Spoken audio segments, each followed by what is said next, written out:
y a j'ai une autre question, je veux pas trop monopoliser. Alors, rapidement, parce qu'il y a deux Faire autres court. auditeurs qui attendent, Steven. D'accord. Je voulais juste savoir par rapport à la loi d'attraction, en fait. J'ai expérimenté plusieurs fois le fait, je dirais tout simplement, de matérialiser des rencontres, des événements, des choses très peu probables, enfin à tous les niveaux, enfin pas mal de niveaux en tout cas.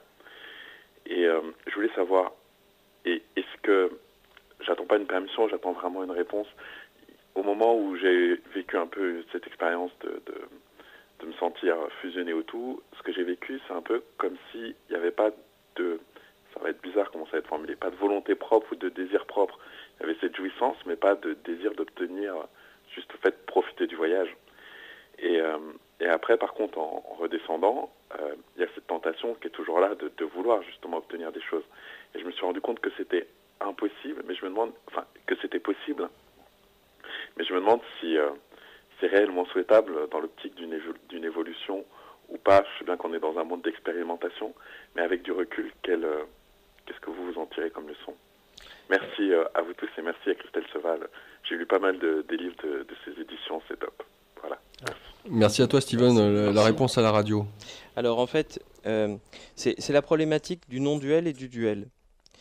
Euh, Quand on commence à percevoir du non-duel, en fait, on devient les choses, clairement.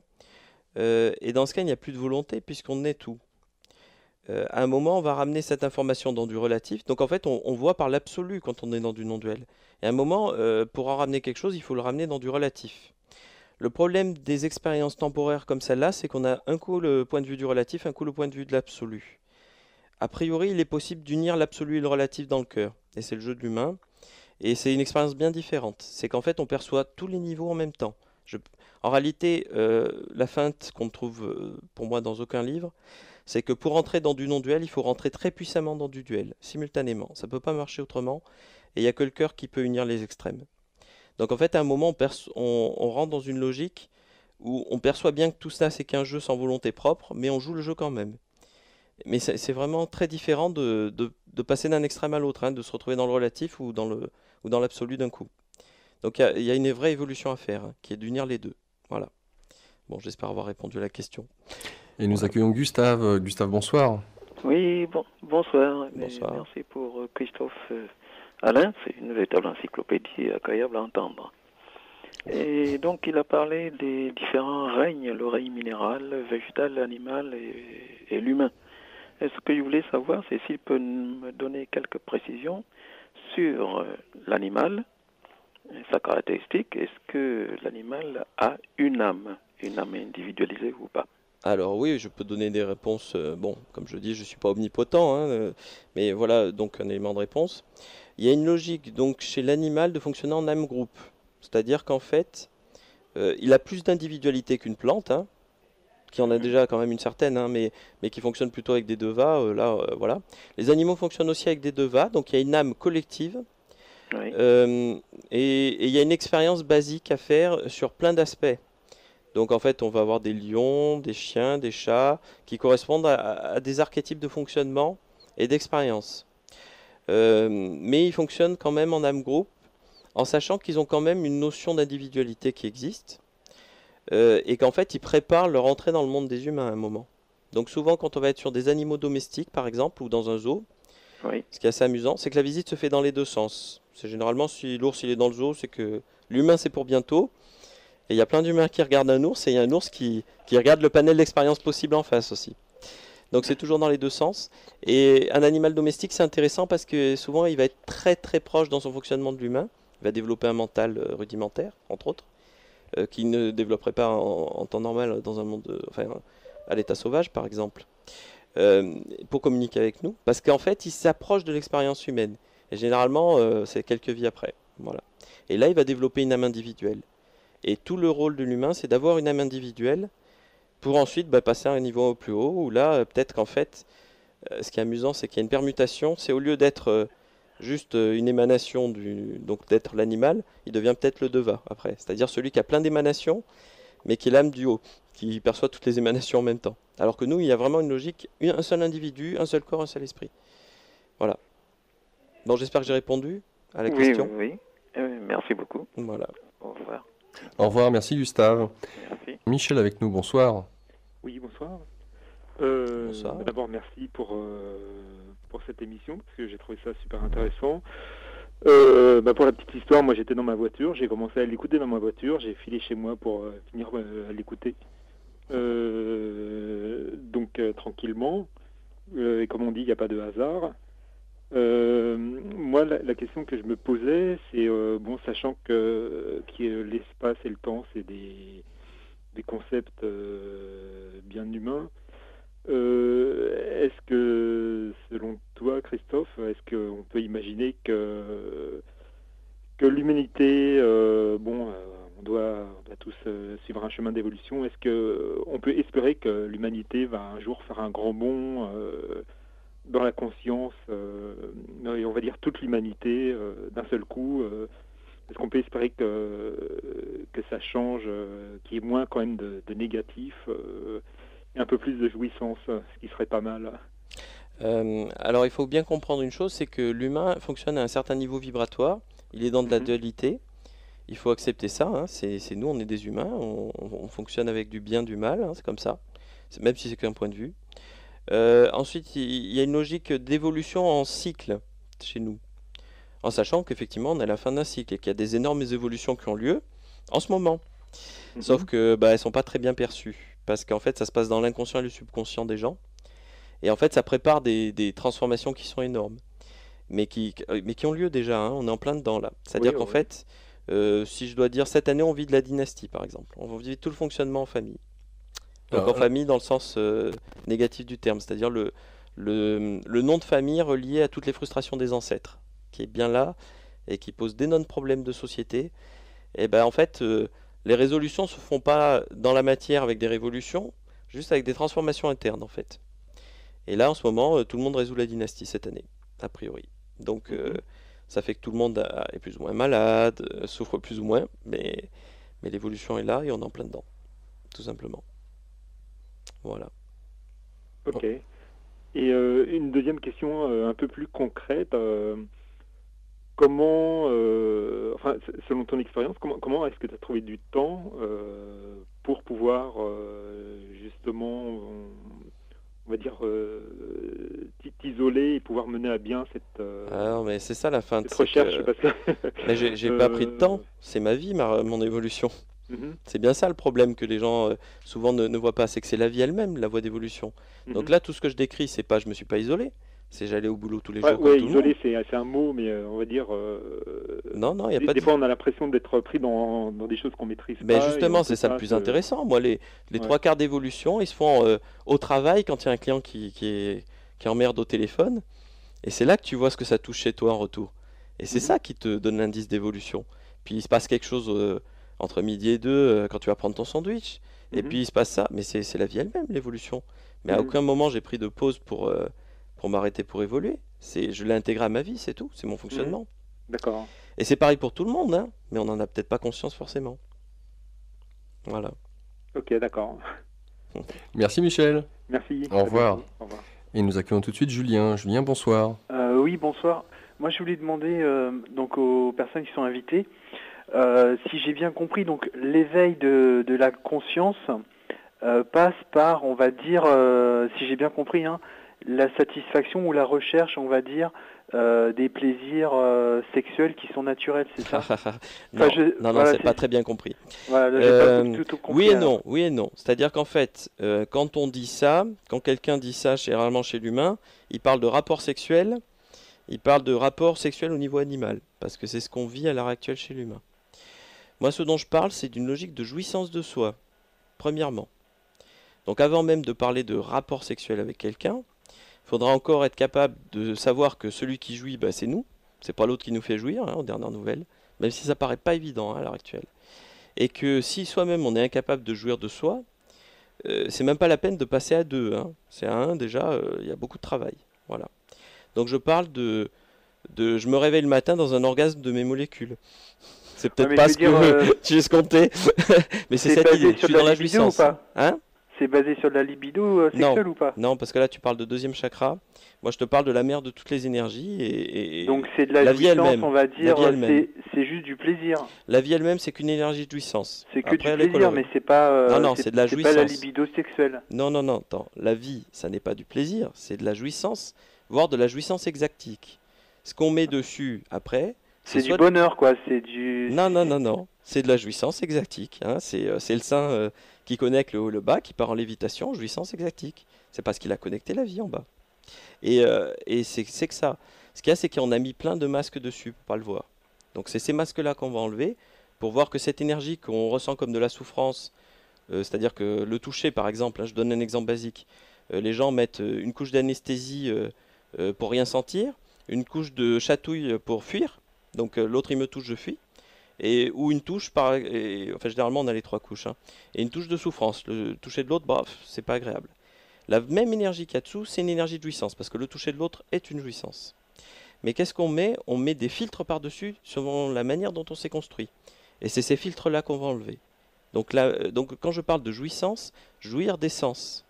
On s'incarne avec des sens pour jouir de ces sens, hein, sous toutes les formes, et en passant d'abord par soi-même. Enfin, pour moi, ce que vous dites, c'est pas très concret, quoi. C'est Ah bah, très le abstrait. toucher, c'est concret. Hein. C'est pas très parlant, quoi. C'est pas très Ouais. exhaustif parce que ça reste assez abstrait, quoi. Bah, le Mais, toucher, donc, c'est pas en fait, concret. Je sais pas, touche ta table, hein, c'est concret. C'est pour apprendre donc les gens à mieux c'est pour apprendre aux gens à se toucher, en fait, c'est ça? Mais non. Mais je te parle par les 5 sens. Par les 5 Par sens. le sens, en fait, c'est pour explorer donc les sens physiques. Ouais, explorer donc le du monde toucher, manifesté. entre un homme et une femme. C'est ça, Non, c'est entre toi et l'oxygène et les arbres et les machins. Ah, c'est On parle même pas de soi-même rapport et la sexuel. nature, en fait. C'est Entre c'est tout. ça. Tout. Mais quand les gens te font travailler en spiritualité sur de la présence, à un moment tu sens le contact avec tout, tu vois, tu écoutes, tu es présent. Et quand tu es présent ici et maintenant dans ce qu'il y a, tu perçois la jouissance de tes sens. Il y a ça déjà en premier. Hein. Après les rapports sexuels, effectivement, si toi tu arrives à connecter du divin déjà comme ça, tu peux essayer de le faire à 2 derrière. Mais c'est bon, laisse tomber. Si déjà je te parle Et la chinois, sexualité au niveau de tu peux l'éveil de oublier le l'âme, ça occupe quelle importance? Donc la sexualité, donc les rapports charnels, je veux dire. ben là, ça La dépend si tu as résolu le premier étage ou pas. Là, a priori pour toi, vois d'abord le premier étage. Pourquoi comme ça, a priori, pour toi? Eh ben, parce que si je te parle déjà chinois en parlant de ce que ton sens du toucher est une jouissance en soi, c'est pas l'autre qui va t'en rajouter, il va te rajouter 2 couches de peur Non, parce par-dessus. que moi, ce que je pense, en fait, c'est que justement, je pense qu'il est plus enrichissant pour l'être humain, justement, d'apprendre à ne plus être esclave, on va dire, des besoins, des désirs, on va dire, sexuels. Ouais, mais alors là, Pour ne pas être esclave, c'est-à-dire pour pas être obsédé, quoi. ouais, mais le problème Parce que- là qu'il y a, c'est que comme tu es au niveau animal, effectivement, tu es obsédé. Si tu résous ce niveau-là, après, tu plus obsédé. Voilà, c'est ça. Parce qu'il y a des Oui. pratiques, on va dire, spirituelles qui incitent les gens à avoir des rapports, à satisfaire donc Ah ouais, non, mais de manière très très libérée Ouais. donc les rapports sexuels. Mhm. Et en réalité, ça ne fait que rendre l'être humain encore plus esclave, non, parce qu'en fait, il dépend. est dépendant. ça dépend. Il est dépendant donc d'un cycle de plaisir qu'il est obligé d'alimenter en permanence. Et comme il ne peut pas le faire, donc tout le temps, il est souvent Ouais, mais on est frustré. En bien fait, d'accord. il vit une frustration On est en train de permanente. parler des blocages du bas là. C'est comment ma culpabilité m'empêche d'être dans la jouissance déjà de moi-même, donc t'imagines de l'autre. Donc ça dépend, c'est toujours pareil. C'est si les gens qui font ça ont résolu le 1 ou qui sont dans une certaine logique d'évolution, c'est totalement différent. Donc ça dépend vraiment des personnes, des positionnements. Effectivement, il y en a plein qui récupèrent ça parce que c'est vendeur, hein, de vendre du tantrisme à Ah toute voilà, la sauce. Mais à un vous moment, êtes- ça dépend vous êtes, des personnes. Ça dépend vous de êtes qui le fait. adepte Donc, vous êtes adepte du tantrisme ou Non, pas non. du tout? Non, c'est pas, ça. pas de la manière dont tu le décris, toi, en tout cas. Moi, Non, pour l'instant, mais je suis un je bébé, je pose travaille des le premier questions. étage, la D'accord. jouissance de soi. Et, Parce que et moi, ce que j'ai je te lu un dis, c'est ça. livre. Excuse-moi, Julien, s'il te plaît, si déjà tu pouvais écouter, puisque tu poses des questions, entendre la Ouais. réponse, ce serait pas mal. Merci. Non, mais ce que je veux t'expliquer, c'est qu'à ton niveau à toi, oublie tout ça. Et tu devrais plutôt travailler sur ta culpabilité, ça irait beaucoup mieux après, sur la sexualité. Parce que le problème, c'est que les gens qui veulent couper la sexualité, et ben en fait, compte, ils évoluent plus. parce que en fait tu bloques un chakra pour rien, hein, c'est tout ce qui se passe. Voilà. Donc laisse tomber, commence par, si c'est en tout cas pour toi, commence par travailler, au moins d'être présent là où tu es, et puis de regarder le monde qui t'entoure. Ça sera déjà un début de jouissance du regard. Et après, on travaille à enlever juste les blocages qui font qu'il y a de la culpabilité à exister, puis c'est tout, hein. C'est pas plus que ça. Et après, ça dépend des gens. Donc, on peut pas faire d'absolu avec ce que je dis là. Il y a des gens qui sont à un niveau où justement, ils peuvent aller travailler le tantrisme. Donc, ils ont résolu le premier étage, ils s'attaquent au deuxième. Donc, c'est bien réel et c'est pas pour rien qu'il y a des temples hindous avec des partous au milieu. C'est pas du tout le niveau animal. Sauf que tant que t'as pas résolu tout ça là, c'est même pas la peine d'y penser justement. Voilà. Mais c'est quand même très abstrait ce que vous dites, donc on n'arrive pas très bien à se rendre compte. Ça dépend, moi ça me parle, donc ça ça dépend dépend de de ton niveau, c'est ce que je te dis. Pour toi, effectivement, pour l'instant, juste regarde le monde qui t'entoure, c'est déjà bien. Voilà. Ouais, je suis pas assez abstrait encore. Pour regarder le monde qui t'entoure, si justement tu dois être un peu trop apparemment. Les degrés d'abstraction conceptuelle. Mais non, votre, je vais couper Julien parce que je pense que Christophe se répète et je pense que de jouir de ces 5 sens, ça veut dire ce que ça veut dire, et que d'être dans l'ici maintenant permet de se connecter à ces sens et à ce qu'il se passe ici et maintenant à travers ces sens. Voilà, donc, je pense. Si c'est pas plus concret que ça, je sais pas. Voilà pourquoi je mets court à cette conversation qui ne mène à rien. Nous accueillons Xavier. Bonsoir Xavier. Bonsoir à vous trois. Bonsoir. Alors moi déjà je veux dire c'est j'ai plané là, enfin j'ai plané, je sais pas comment dire, j'ai l'impression que j'écoutais une chanson de Jimi Hendrix depuis 11h du soir. Le rapport avec les beatniks qui prenaient du LSD et c'est pas du second degré, enfin je sais pas comment vous dire quoi, mais j'ai l'impression que j'écoutais du Beatles ou du Hendrix quoi, je comprenais bien leur message qui passait quoi, voilà. Bon. Et donc ma question c'est est-ce que comprendre son ego, c'est pas la chose la plus vitale et la plus difficile dans la vie qu'on débute sur le chemin, quoi? Alors non. Non. Il faut d'abord expliquer que l'ego, c'est le principe de survie. Oui. D'accord. On se structure en arrivant dans le monde par la survie, c'est normal. Oui. D'accord. Donc en fait, comprendre son ego, on peut pas le faire comme ça avec le mental. D'accord. Parce que c'est quelque chose de primaire et que c'est quelque chose qui est prioritaire. Donc il prend le pas sur tout. Parce que c'est normal, il est là pour vous maintenir en vie. Bien donc c'est très très logique.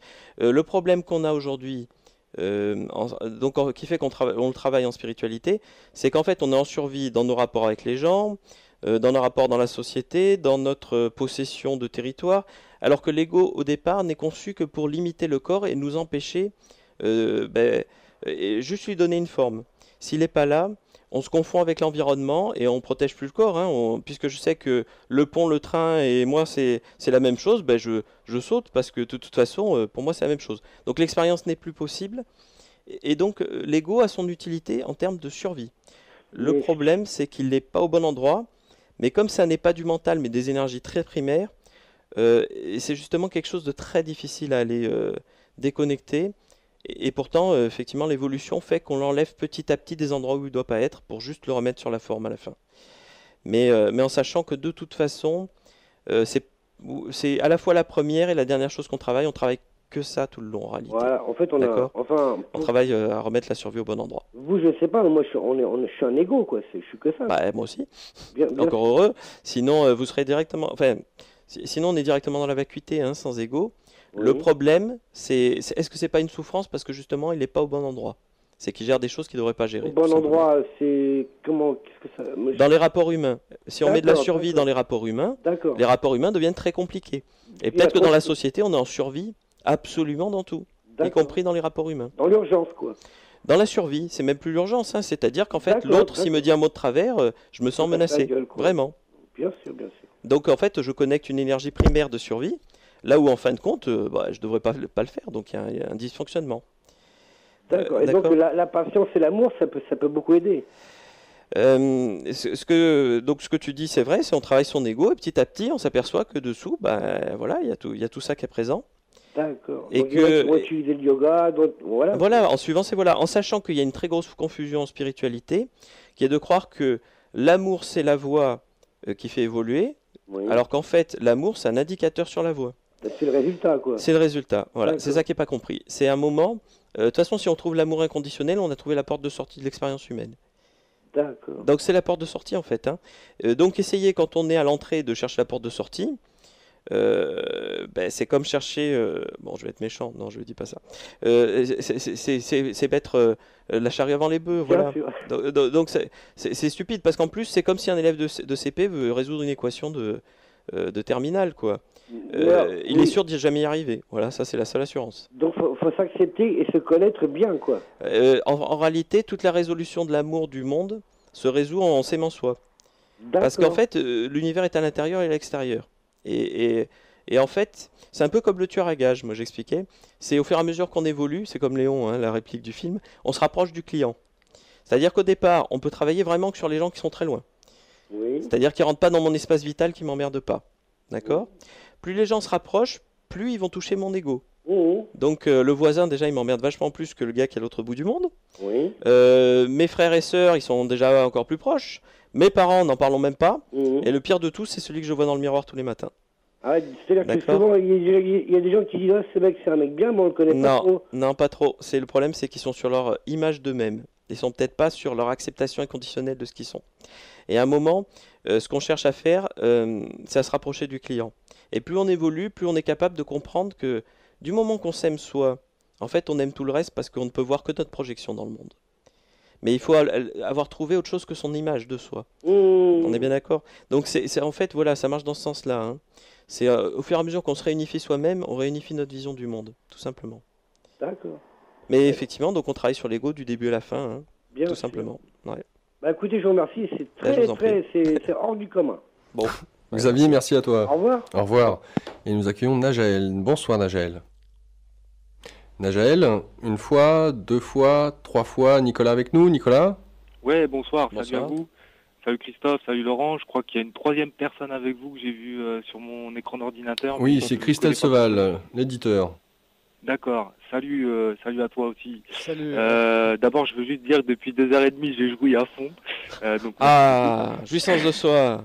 C'est bien. je voulais te poser une question, Christophe. Ouais. Je suis désolé, j'ai le cœur qui bat un peu la chamade. Je voudrais savoir où est-ce que tu places l'eau, l'élément eau. Oula. Dans la répartition des rôles, tu l'as peut-être déjà dit, je suis désolé si je suis passé à côté. Non, peut-être, j'en ai pas parlé dans ce sens-là. On peut voir alors ça m'est arrivé, hein, de se percevoir sous une certaine forme, sous forme d'élément. Alors, qu'est-ce que c'est l'humain ? C'est un bonhomme de boue, donc un mélange de terre et d'eau. De terre et d'argile. De terre et d'eau, donc hein, c'est donc l'argile, hein, effectivement, on peut le voir comme ça. Mais c'est vraiment de la terre et eau, hein, on est sur les éléments primaires qui fendent l'air avec un feu intérieur qui brûle. Et lui-même, à un moment, vraiment, je me suis perçu comme ça. Hein, justement, je travaillais à essayer de me réincarner pour aller voir ce qu'il y avait dessous. Et à un moment, ça a apparu comme ça. Et donc, en fait, on n'est qu'une combinaison d'éléments. Tout ce qu'on regarde n'est qu'une combinaison d'éléments, hein, de toute façon, à un niveau primaire. Et nous-mêmes, on est ce bonhomme debout, en fait, qui a ce feu intérieur qui lui permet, s'il brûle trop, il devient trop rigide et puis il se consume. Si ça brûle pas assez, il se répand. Donc il est toujours dans un équilibre avec ce feu qui est un feu alchimique d'évolution et qui nous fait grandir sans arrêt. Donc en fait, l'eau, dans quoi je la place ? Dans l'élément primaire, on est constitué d'eau, hein, de toute façon, à un niveau vraiment primaire, quoi. Voilà. D'accord, donc c'est un peu la matière première, quoi. La terre et l'eau, la matière première, en sachant que le feu qui en fait donne la forme et nous permet d'être un peu rigide mais pas trop. Et derrière, on traverse de l'air tout le temps, hein, voilà. D'accord, ok. Mais là, c'est une certaine merci vision. beaucoup Voilà. pour cette explication. Je vais continuer en auditeur parce que j'ai un budget un peu serré. Et paix à vous et jouissance surtout. Bah oui. Portez-vous bien, salut. Allez, Merci Nicolas, au revoir. Je laisse le standard allumé puisque plus d'appels pour le moment. Des questions, j'en ai Christophe. Je rappelle d'ailleurs pour ceux et celles qui nous rejoignent, avec nous ce soir Christophe Alain A2L AIN, pour ces 2 livres, 2 tomes, Journal d'un éveil du 3e œil. Pour le tome 1, 90 expériences d'un autodidacte du spirituel que vous trouvez aux éditions Interkeltia ou encore Atlante, puisqu'il y a une réédition qui se fait sous Atlante, mais c'est la même maison, hein, on va dire ça comme ça pour faire simple. Et le deuxième tome, Journal d'un éveil du troisième œil, tome 2, Esprit et monde spirituel. Christophe, sur ce qui est de la communication que tu peux avoir, comment est-ce que tu fais le distinguo finalement, en dehors de ressentir les énergies, entre finalement quand on te parle, entre guillemets, faire le distinguo entre ce que ton mental pourrait te dire et puis bien entendu savoir que c'est quelque chose d'extérieur à toi. Alors en fait, c'est très très différent quand on commence à percevoir ces niveaux-là. D'abord, le mental, il va toujours fonctionner sur du connu. Donc en fait, il va tourner en boucle sur les choses qu'il donne. Il va très vite s'épuiser. Il va mélanger par exemple des idées, puis essayer d'en sortir d'autres. Et c'est un certain niveau de communication en fait qui se passe, mais qui est avec soi-même, hein, bien sûr, mais qui est dans l'imagination de... Ce que j'appelle l'imagination, pour moi, c'est pas quelque chose de positif au départ, dans le sens le plus primaire. Ensuite, il faut bien comprendre qu'à un moment, il y a une logique de connecter des informations.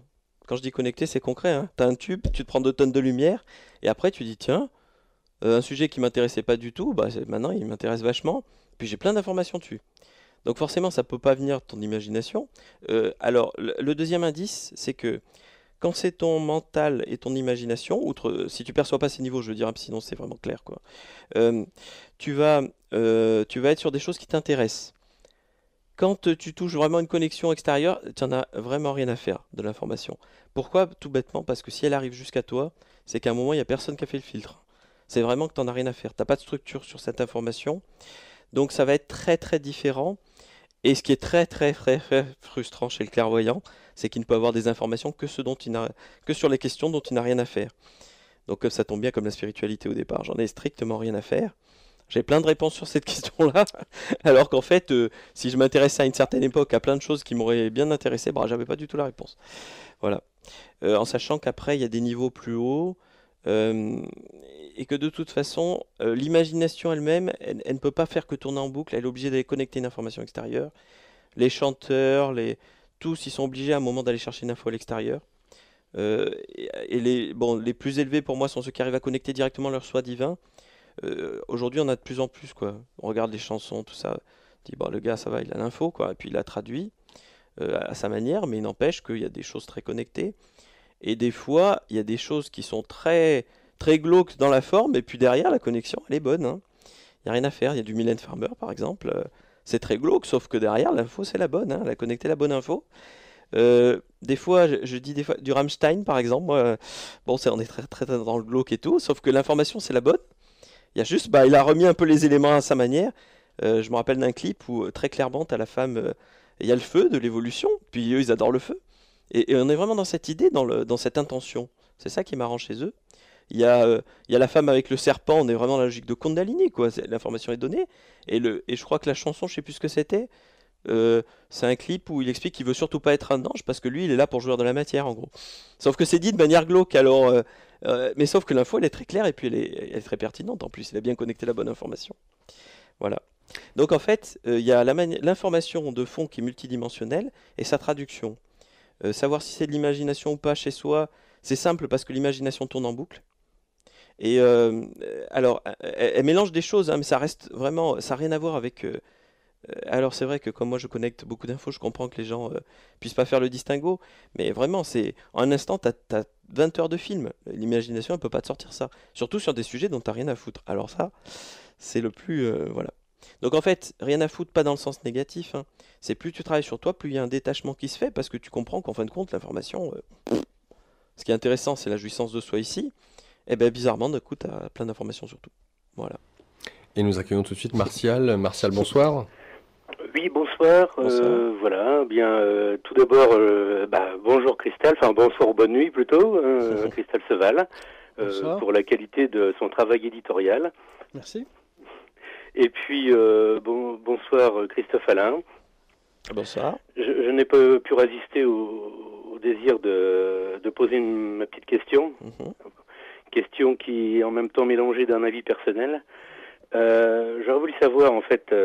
à votre avis, Christophe, au-delà du jeu de la jouissance, ici, comme vous l'avez dit tout à l'heure, notre but ultime, en fin de compte, à nous tous, esprits incarnés, n'est-il pas de se rapprocher les uns des autres, peut-être, d'avoir le souci de l'autre, en fin de compte, pour que l'on puisse tous évoluer peut-être plus rapidement, et en même temps, et peut-être en finalité, pour que je sais pas, on va dire, la super âme, l'âme mère, qu'il est très difficile apparemment de connaître, n'ait plus à avoir à se diviser ou à se subdiviser à l'infini afin que on s'incarne et qu'on expérimente en permanence toute notre existence, peut-être ici et maintenant, je ne sais pas. Alors la question elle est sur plein de niveaux, là je peux te répondre sur vraiment beaucoup de niveaux. Oui. Je vais essayer de rester sur du basique d'abord. Effectivement, le rapport qu'on a entre nous à l'heure actuelle est de niveau animal, je le redis. Il est de dominant-dominé. Donc le rapport avec l'autre est en survie dans notre société. Oui. Il n'est pas du tout dans un rapport au départ qui est dans le partage. Donc dans l'altruisme. Ah oui, non, il n'est pas là-dedans. D'ailleurs, généralement, les gens altruistes, derrière, il y a de l'ego aussi. Pourquoi? Parce que c'est une stratégie de survie aussi, qui est cachée. L'écologie, par exemple, on est dans une logique de survie aussi, qui se présente. Donc on est dans une logique d'ego. Donc en fait, si on veut connecter un niveau qui dépasse ça, il ne faut plus être dans le 3e chakra, il faut aller connecter autre chose. Ça tombe bien, c'est en train de se faire. Mais donc on est sur du 8e en fait, du 8e chakra. Une logique de fonctionnement en groupe spirituel. D'accord. Alors, Voilà. il y a peut-être aussi une utilité d'avoir un chat, car ils peuvent Sympa, lire les auras énergétiques, c'est ça, non? Ben, moi j'aime bien les chats, ils transforment le négatif en positif. Voilà, je vois ça, oui, effectivement, d'accord. Mm. D'accord, donc en fait, il reste quand même beaucoup de boulot dans la vie de Non, chacun. faut pas croire, ça se fait. Hein. Pas s'inquiéter, la 8e il est connecté, il y a plein de gens qui commencent à rentrer dedans. Et à voir ce que ça veut dire une relation dans laquelle on peut rentrer dans un groupe sans se faire mal et en sortir sans se blesser. On n'est plus obligé d'appartenir à un groupe et puis il y a plein de gens qui te détestent parce que tu étais dans ce groupe et pas dans l'autre. Et peut-être que dans ce groupe-là, justement, non seulement ce groupe il te transforme pas en mouton, mais il répare ton individualité et il te permet d'être qui tu es. Si tu veux, l'humain, le vrai, fonctionne comme une cellule du corps. C'est-à-dire qu'il arrive et il donne ce qu'il est et il reçoit ce dont il a besoin. Point à la ligne. D'accord. Et ça, c'est le fonctionnement qui va arriver. D'accord. Mais pour l'instant, on n'est pas là. On pourrait penser que l'humanité tout entière est un corps tout entier, en fait. Et peut-être que l'humain véritable, c'est juste une cellule du corps de l'univers. Oui, et peut-être que la planète est une cellule dans la galaxie, et la galaxie une cellule... tout est imbriqué. Voilà, Sauf que l'humain, lui, il a le libre arbitre et il a le choix d'être une cellule cancéreuse, par exemple. Mais genre, je veux toutes les ressources pour moi et je veux être immortel. Juste une dernière remarque. Comment peut-on être sûr que l'humain seul a le libre arbitre? Est-ce qu'il n'y a pas... alors, la forme humanoïde, peut-être, alors, donc. Oui, la forme humanoïde. Hein. On est bien d'accord. C'est toute l'évolution. Donc, souvent, sur des logiques extraterrestres, on va être sur des niveaux qui ont le libre arbitre, parce qu'on est sur de l'humain, en fait, à d'autres niveaux d'évolution. Donc, après, ça s'expérimente. Voilà. D'accord, très parce bien. que c'est une question multiniveau, hein, libre arbitre aussi. Oui, tout à fait. Hein. Et en même temps, l'expression même on a l'impression quand même d'être libre, parce que dans libre arbitre, il y a la liberté, bien sûr. Ouais. Mais une liberté qui, de toute façon, comme on dit, s'arrête là où commence celle des autres. Mais en même temps... Peut-être pas, ça c'est peut-être le niveau animal, justement. Avec une logique de territoire. Voilà. Je fais pipi sur mon territoire, puis l'autre il rentre dans mon territoire. Non, ça c'est peut-être juste 3e chakra, ça. C'est pas du tout 8e, ça. D'accord. Bon, alors, donc ça va. Alors, j'en suis déjà peut-être au 3e, alors. Non, mais le 8e s'installe en ce moment, hein, c'est pour ça que j'en parle. Oui, alors justement, on parle de clash de civilisation, enfin de période où... l'humanité tout entière va peut-être monter en évolution, donc c'est à espérer, en tout cas, suite au prochain épisode et peut-être aux prochains ouvrages. On verra bien, hein, mais en tout cas, ça se passe en ce moment, ça c'est sûr. D'accord. Après, ce que ça va donner, on a le libre arbitre. Donc, justement, on peut que le vivre en direct live, puisque le monde n'est qu'une improvisation sur scène constante. Hein. Oui. Donc, à un moment, il va bien falloir voir où ça va. Alors, encore faut-il discerner le destin et c'est multiniveau. Voilà, hein, c'est-à-dire que ce que supposent certains, ce qui est écrit, et en fait, tout est vrai. ce que l'on peut écrire. Tout est vrai, tout dépend du niveau où tu regardes. Voilà. Si tu regardes tout en haut, effectivement, il y a un script, mais le problème, c'est qu'il change tout le temps. C'est ça. Donc il y a un film qui se déroule, sauf que le scénariste, il change le film tout le temps suivant tes choix. C'est bien ça. Ou alors on occupe plusieurs emplois, acteurs, scénaristes, réalisateurs, ouais, en même temps peut-être. Ouais. D'accord. Bon, merci pour cette discussion. Voilà. Et eh bien, bonne continuation. Et peut-être un jour de visu, j'aurai le plaisir de vous rencontrer, de te rencontrer, Christophe. Et merci. Merci beaucoup. Merci. Merci Martial. Merci. Au revoir. Merci. Au revoir, Christelle. Et nous accueillons tout de suite Alain. Bonsoir Alain. Oui, bonsoir. Bonsoir à tout le monde. Bonsoir Laurent et bonsoir Christophe. Et écoute, pour moi, là, c'est ce que j'entends, c'est vertigineux, quoi. C'est vraiment très haut. Alors donc, Christophe, si tu veux bien, je voudrais te poser des... Pardon ? Oui. Je voudrais te poser une question qui me bloque depuis très très très très très longtemps. Si tu veux, ce que tu as dit, que en fait, il n'y a pas un moi et un non-moi dans l'univers, c'est qu'il n'y a qu'une seule chose que nous on sépare en moi et non-moi, si j'ai bien... Ouais. La base, on peut le voir comme ça. Il n'y a peut-être qu'un seul interlocuteur en fait. Voilà. Ouais. Sauf qu'il est séparé en plein de morceaux pour s'amuser. Ouais. Et donc moi j'ai cette intuition-là, mais cette intuition-là, que je le veuille ou non, depuis des années, elle est contrecarrée par ma logique, si tu veux. C'est normal. Elle sert à ça ta logique. Elle sert à séparer. Ouais, mais ça crée un obstacle parce que non. Réfléchis d'une manière, je peux te donner le raisonnement qui me bloque. Oui, vas-y, dis-moi. Par exemple, tu prends quelque chose qui est non moi. Là, devant moi, j'ai un stylo. Donc, ce stylo, je le perçois comme étant différent de moi. Mais intuitivement, je me dis qu'en fait, c'est la conscience qui crée à la fois moi et le stylo. Et si tu veux, et là où ça s'emboîte plus, je me dis, mais alors à ce moment-là, moi, si je disparais, si je meurs, le stylo disparaît avec moi. Mais non. Alors, je vais t'expliquer d'où ça vient cette problématique. Elle est classique, en spiritualité. Ouais. C'est qu'à des moments, tu perçois ta part absolue et tu t'identifies à elle. Et à des moments, tu perçois ta part relative. Donc, en fait, tu te places sur un raisonnement relatif à partir d'une perception absolue. Et ça, c'est classique. Et ça peut aller très loin. Hein. Il y a des gens, par exemple, ils s'aperçoivent qu'avec leurs pensées, ils manipulent les pensées des autres. C'est vrai. Sauf que les autres le font constamment aussi. Et que le problème, c'est juste qu'ils sont en train de regarder un mécanisme de la part absolue, et ils croient, en s'identifiant à ce mécanisme, que c'est eux. Si toi tu meurs, t'inquiète pas, le stylo il meurt pas. Par contre, tout ton monde manifesté, il disparaît. S'il y a une autre conscience qui contemple le stylo est toujours là, en fait. Là, on est dans une logique de physique quantique. Hein. Mais alors, donc, toi, ce que tu crois être, ça n'a pas de poids. Ce qui existe, c'est l'absolu. Je vais paraître un peu bouché. Non, vas-y. Je vais te paraître un peu bouché, mais si ce que tu dis, là, tu me dis, donc, si moi je meurs, le stylo, lui, ne meurt pas. Bah non. Alors, ça me semble, si tu veux, ça me semble contradictoire avec le fait de dire que je crée à la fois moi et le stylo. Ben non, c'est parce que quand je dis tu, je parle pas de toi relatif que tu crois être, ta petite forme. D'accord ?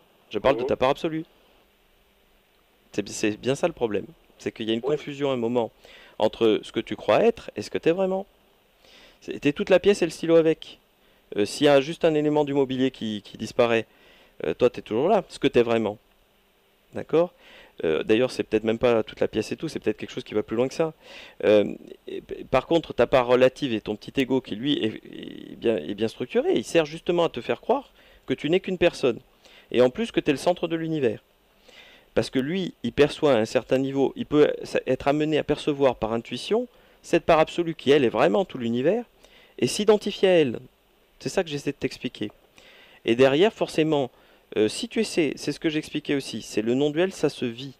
Si tu essaies de l'expliquer avec du mental, tu crées juste un mental non-duel. Parce que le mental ne peut pas percevoir au-delà de lui-même, et il ne peut pas se connaître lui-même.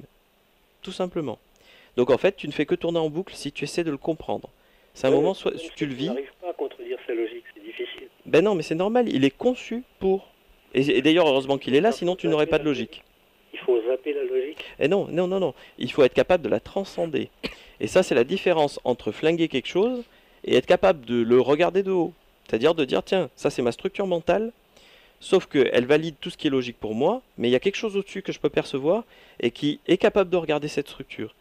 C'est ça la différence de connecter sa part spirituelle et d'être toujours dans sa part mentale. Le mental ne se connaîtra jamais lui-même. Tout simplement. Être le témoin ?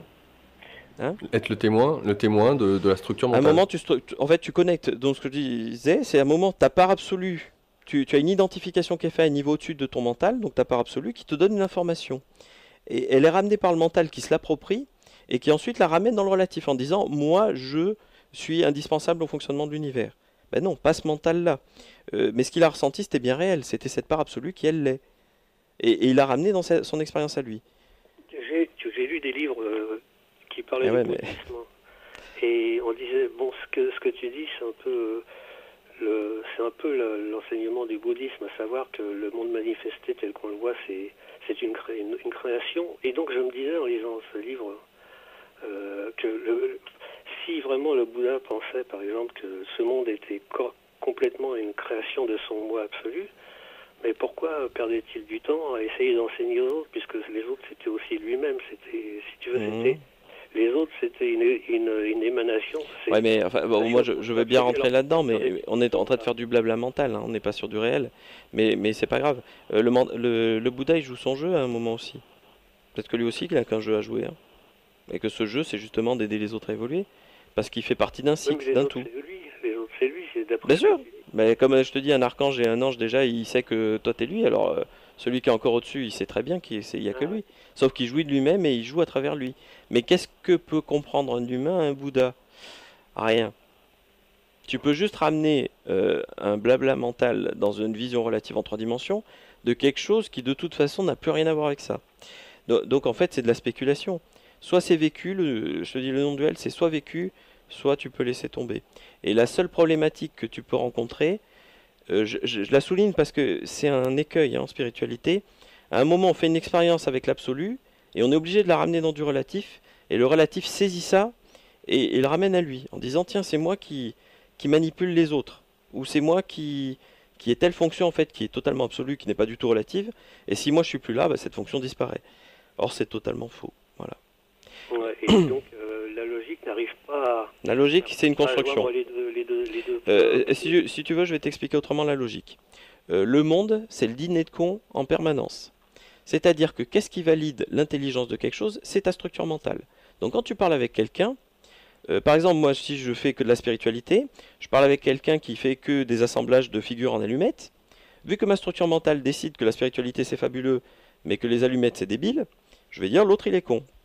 L'autre qui fonctionne sur une structure avec que des allumettes et que la spiritualité, il n'en a rien à faire, il va dire, lui en face, il est con. Il parle spiritualité pendant 2 heures, il me saoule avec des trucs qui ont ni queue ni tête, il est con. Qui c'est qui a validé la logique? C'est sa structure mentale et la mienne. Donc en fait, on est dans un système qui est une pure construction et qui s'auto-justifie. Et là, on trouve le système des gouvernements et tout, hein, d'ailleurs, vous remarquerez. Et on est bien sur le mental. Et en sachant que ces 2 limites majeures, c'est que 1, il se croit au sommet de l'évolution et il ne peut pas regarder au-dessus de lui, parce qu'il fonctionne comme ça. Et 2, il est incapable de se connaître lui-même. Donc il se trouve juste fabuleusement intelligent, c'est normal, il valide lui-même la notion d'intelligence. Et quand il voit quelque chose d'extérieur, soit il essaie de se l'approprier en le faisant rentrer dans son système pour que ça soit cohérent dans sa logique à lui, soit il considère que bah, c'est débile. Voilà, donc ce niveau-là de fonctionnement ne peut de toute façon pas aller très loin. Et c'est pour ça qu'à un moment, essaye de rentrer dans de la spiritualité avec du mental. C'est sûr qu'on finit par faire un mental qui valide un peu n'importe quoi, sauf qu'on est toujours dans le mental, on n'a pas passé ce niveau.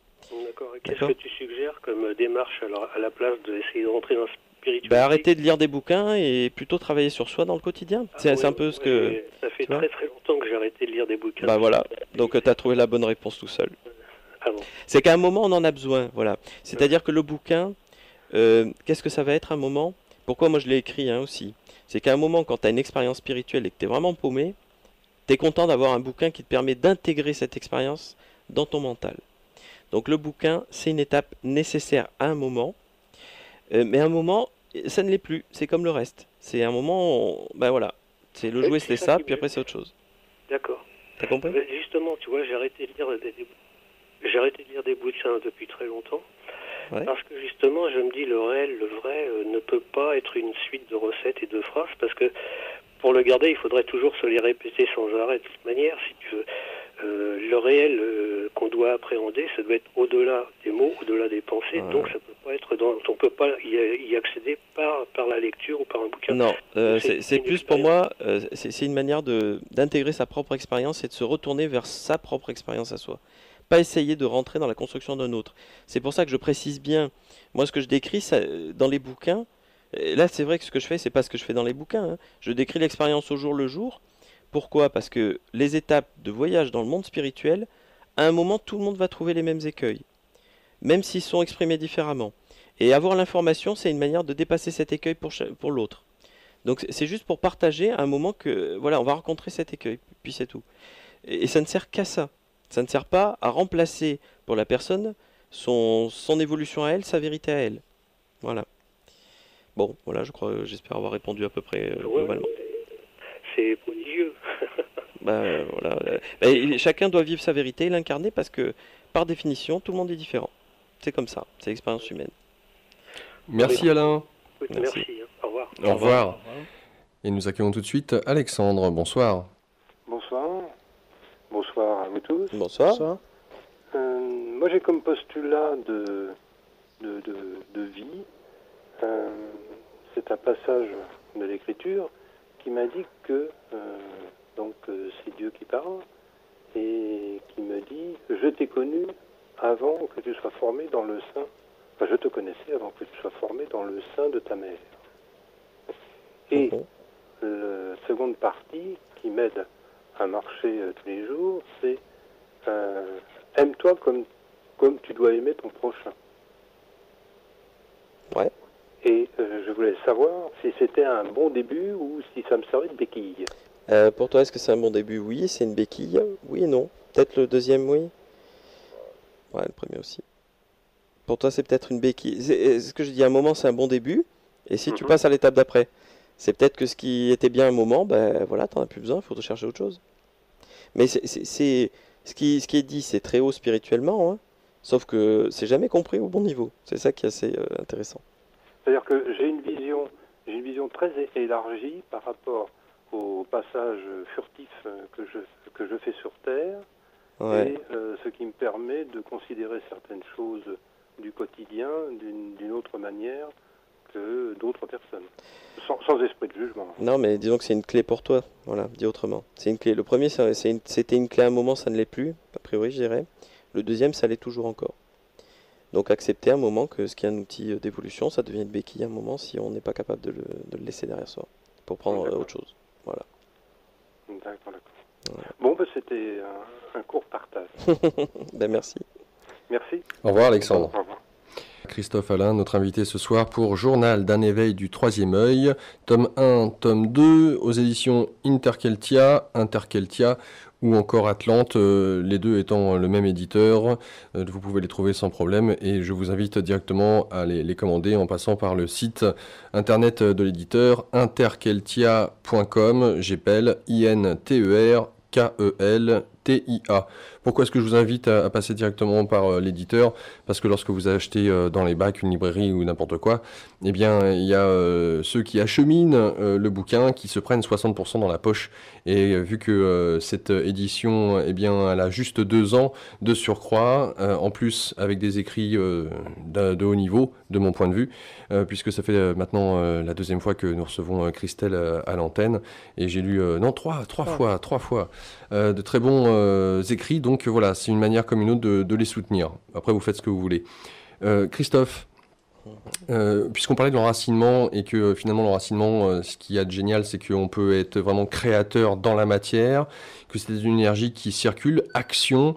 Est-ce à dire que par exemple les banquiers, ceux qui sont au sommet des multinationales, eh bien sont des gens qui sont très ancrés au point que finalement ils arrivent à dégager des énergies considérables, à utiliser de l'argent considérablement, et puis tout ce qui est de la part, on va dire, spirituelle, la relation entre guillemets au père, ils ne l'ont pas ou peu. Alors tous les cas sont particuliers, et on est très surpris des fois, parce qu'en fait il faut bien comprendre que dans notre perception, nous, on va aller accuser par exemple tous les problèmes de la Terre venant du président, du banquier, tout ça. Donc c'est un rôle précis qui joue, qui ne renvoie que notre image, parce que s'il se passe quelque chose, c'est que c'est à l'intérieur. Donc ça n'est qu'une externalisation d'un comportement. Donc ces gens-là jouent un rôle, comme nous. Certains, alors ça, il faudrait que j'explique ça. Ouais. Quand on s'incarne, on va choisir sur 3 types de corps énergétiques, a priori, de ce que j'ai pu en expérimenter. Parce que les chamans s'amusent, ils ont fait des lieux où on pouvait aller tester les corps différents, voir ce que ça faisait. Ouais. Des lieux énergétiques, des vortex, c'est des portes dimensionnelles. C'est tous les trucs tout cassés là, avec des pierres au milieu que ça sert apparemment à rien. Ah oui, d'accord. Puis quand tu vas checker dans les éthériques, je peux te dire qu'il y a des constructions vraiment chiadées derrière et bien humaines, hein. Ou des fois pas humaines en fait, mais qui ont été faites souvent par ce type de chaman pour aller explorer l'univers sous un autre angle entre autres. Et ce qui est Des portes intéressant, dimensionnelles, on peut dire. une porte sur les perceptions sous un autre angle, voilà, c'est plutôt ça. Donc une voie d'expérimentation de l'humain sous un autre aspect. Il semblerait qu'il y ait 3 types de corps énergétiques possibles et qu'on choisisse en s'incarnant lequel on prend. Donc il y a un type reptilien qui est souvent vu par les clairvoyants comme lui c'est un gros monstre reptilien. Non, c'est juste que c'est une manière de le montrer. C'est un corps qui est très fermé énergétiquement et qui est conçu pour les gens qui doivent expérimenter que la matière. Ils veulent pas s'embêter avec du spirituel, je veux dire vécu autrement qu'à travers la vie. Donc en fait, ils n'auront jamais de perception subtile ou presque. Et par contre, ils vont être beaucoup plus dans la matière. Mais par contre, la contrepartie a priori, c'est moins de ressenti de la souffrance de l'autre. Et ça va faire c'est 20% des gens. Ça fait souvent des politiques ou effectivement des gens qui font ce genre d'expérience. Ça ne veut pas dire qu'ils ne sont pas évolués, hein. Des fois, ils sont très très évolués.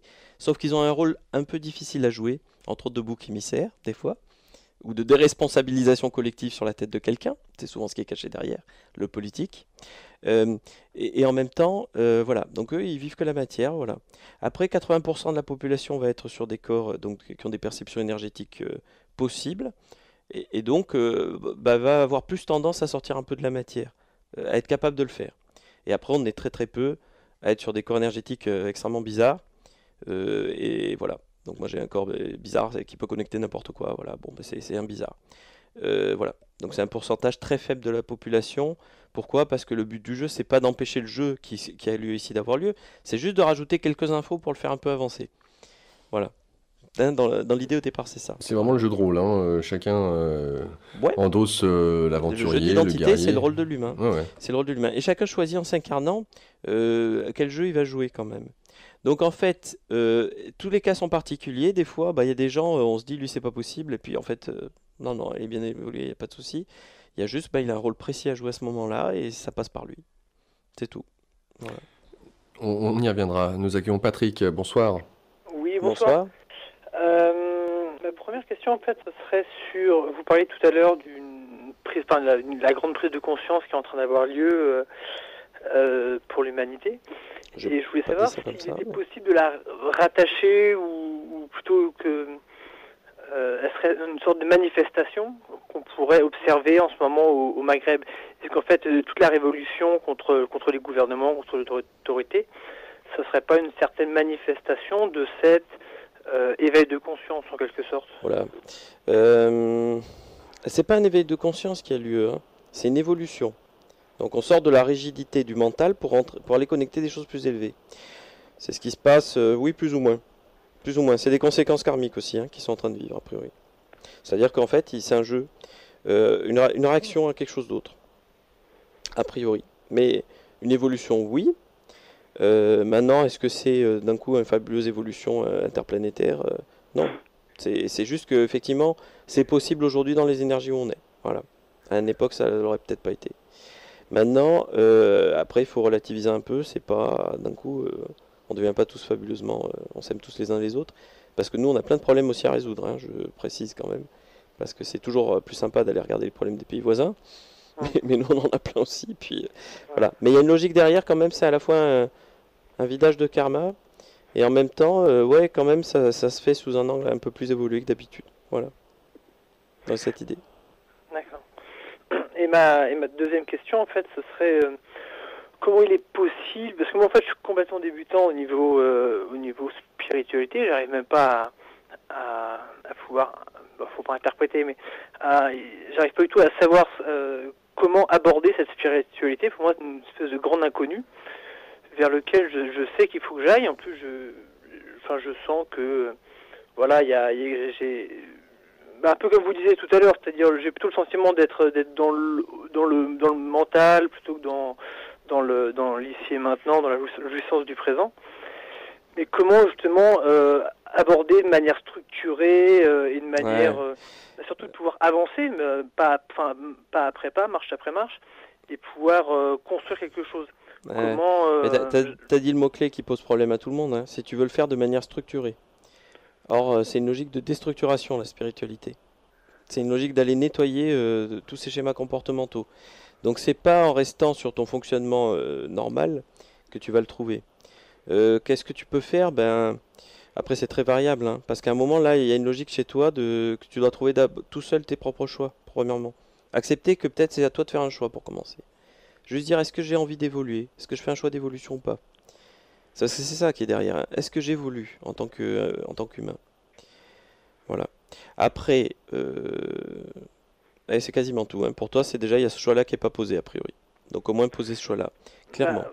Mais clairement, hein, pas simplement, voilà. Bah, je pense que tu es quand même dans une logique d'évolution. A priori, non. Moi, l'info qui vient, c'est non. Et pourquoi? Parce que t'as pas posé de choix, tu vois, ça revient en boucle. Je peux dire autre chose, non, voilà. Il faut que tu poses un choix, pas un choix qui t'engage à rien. T'as un moment, tu poses un vrai choix. Voilà. Mais clairement. Ouais, c'est ça qui te bloque à l'heure actuelle. T'as pas posé de vrai choix d'évolution. T'as peut-être tout dit alors. Bon, moi je vais me poser la question alors. Ou tu poses un choix, au lieu de te poser la question. Pose un choix clair et net. À un moment. Voilà. D'accord. Voilà, libre arbitre hein, quand même, chez l'humain. Voilà. Très bien. Bon, bah, merci beaucoup et puis bon courage et bonne chance à tous. Alors. Merci Patrick, au revoir. Au revoir. Et nous accueillons Arturo, bonsoir. Buonasera. Bonsoir. Alors je voulais te demander si tu sais où se trouve le 8e chakra et quelle est sa couleur. Et combien nous avons de chakras, selon toi? Alors déjà, premier truc, donc en fait on a donc bien 7 chakras, hein, 1 à 7. Au départ, d'accord. Le 8e là pour l'instant. Voilà, mais le 8e, alors on appelle ça chakra, ça n'en est pas, premièrement pour moi. Mais c'est plus simple de dire chakra. Bon. Le mot est peut-être problématique. Parce que la fonction des chakras, c'est quelque chose de très précis quand même. Hein. D'après moi, il y en a 12 comme les 12 apôtres. Ouais, on est bien d'accord. Donc tu as un truc qui tourne au-dessus de ta tête que moi personnellement je peux aller toucher chez les gens et qu'on peut appeler 8e chakra.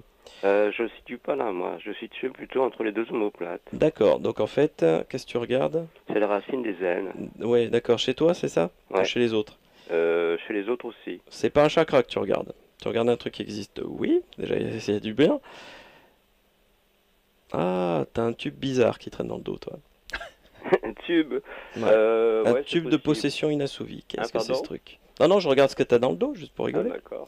Un tube de possession inassouvi, qu'est-ce que c'est que ça? Ah bon. C'est un truc négatif? C'est pas négatif. Non, j'ai nettoyé le négatif, là. D'accord. Non, c'est juste qu'en fait, comme tout le monde, les gens croient que tout le monde est pareil. Bah non, il y a des gens, ils ont des tubes en plus. Ah ouais. Sauf que tu es en train de toucher un tube. Ah bon. C'est un truc qui te sert à connecter des ressources, a priori. Ah oui, très voilà. Donc ils te sont spécifiques. Et alors, selon toi, quelle est la couleur du 8e? La couleur, là, je t'avoue que, a priori, il semblerait que ce soit pas dans les spectres de couleurs standards. Oui, voilà. Donc à partir de là... C'est le grenat. Couleur grenat. Pour toi, déjà tu regardes pas le bon truc, a priori. Donc, ce que tu as dans le dos serait du grenat? Oui, quelque chose comme ça. Pour toi, a priori, ça serait ça. Parce qu'après, c'est très relatif. Hein, tu crois que pour les autres, ça peut être différent? Il faudrait déjà qu'on soit d'accord de savoir de quoi on parle, quoi, parce que comme je te dis, le problème c'est qu'on met tous des mots sur des trucs, mais moi ce que j'appelle 8e chakra, c'est quelque chose qui tourne au-dessus de la tête des gens. Ah bon? Et ouais, à un certain niveau dimensionnel, et qui correspond à quelque chose de très précis. Pour moi, le 8e chakra, c'est la communication sans la parole. D'accord, bon alors déjà, voilà, donc c'est ce que je te disais, tu es sur donc ton tube, qui correspond bien à cette définition, accessoirement, ce qui est intéressant. Mais voilà, donc tu es sur un truc perso là, t'es pas sur autre chose. Tu crois?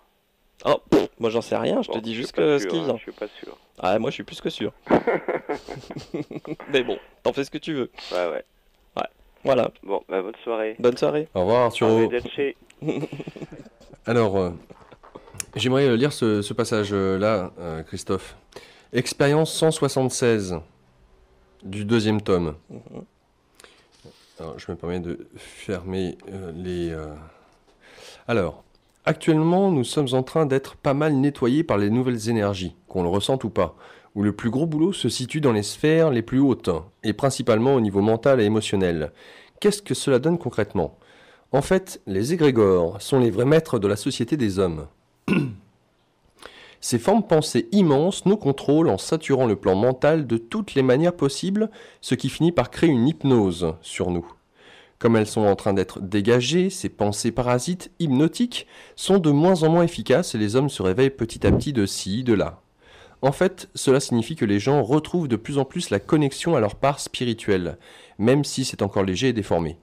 Les institutions ne sont rien d'autre que les incarnations de ces formes pensées.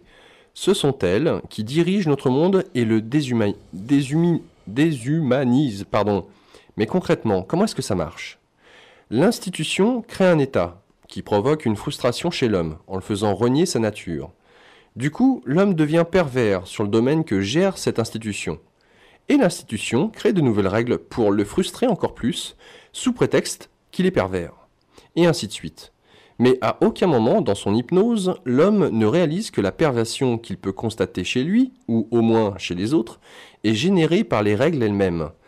C'est comme ça que la morale crée le pervers et, ensuite, s'auto-justifie en disant que, sans elle, l'homme ne peut qu'être pervers. À qui profite tout ça ? Eh bien, l'énorme frustration générée va directement nourrir l'égrégore, puisqu'il se nourrit de l'émotionnel. Et notre société tout entière est construite sur ce modèle, celui d'une machine à créer des frustrés, lesquels en retour nourrissent des égrégores avec leur frustration. Cela renforce l'égrégore, qui durcit encore ses règles, frustre encore plus, saoule encore plus l'homme de pensées et d'informations parasites pour le couper de sa vraie nature, etc. Ne parlons même pas des institutions qui décident de se battre entre elles et se nourrissent, ensuite, de l'émotionnel généré par le conflit. Tel est le plan actuel, qui n'a d'ailleurs besoin de personne et qui, de toute façon, est en train de se réaliser. Les énergies spirituelles, angéliques et autres, sont en train de plomber nos égrégores planétaires, qui sont vraiment peu de choses, bien évidemment, face à l'afflux d'énergie qui débarque en ce moment. Au passage, ces mêmes énergies nouvelles, issues du plan spirituel, sont en train de nettoyer notre mental et notre émotionnel individuel. C'est pareil au final, puisque l'intérieur-extérieur est idem, mais ne compliquons pas. Du coup, nos perversions dégagent en même temps. C'est un plan qui est en cours et qui va durer un moment. Au passage, tous les gens à la tête des institutions actuelles sont là pour vider le karma que nous avons généré dessus, avec plus ou moins de décalage temporel.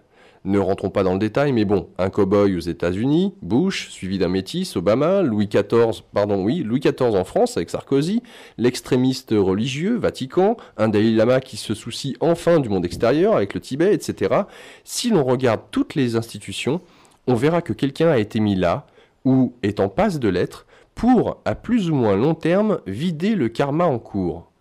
Quand les institutions ne seront plus protégées par l'écran de fumée mental des égrégores, elles seront des coquilles vides, sans âme. Les hommes vont de plus en plus réaliser que leur société elle-même est cause de la frustration et de la perversion et seront obligés de trouver de nouvelles solutions. Cela tombe bien, leur connexion en haut les leur fournit, d'où l'idée que nous sommes en train de passer d'un gouvernement humain à un gouvernement divin. Je m'arrêterai là, le reste est tout aussi intéressant. Ouais.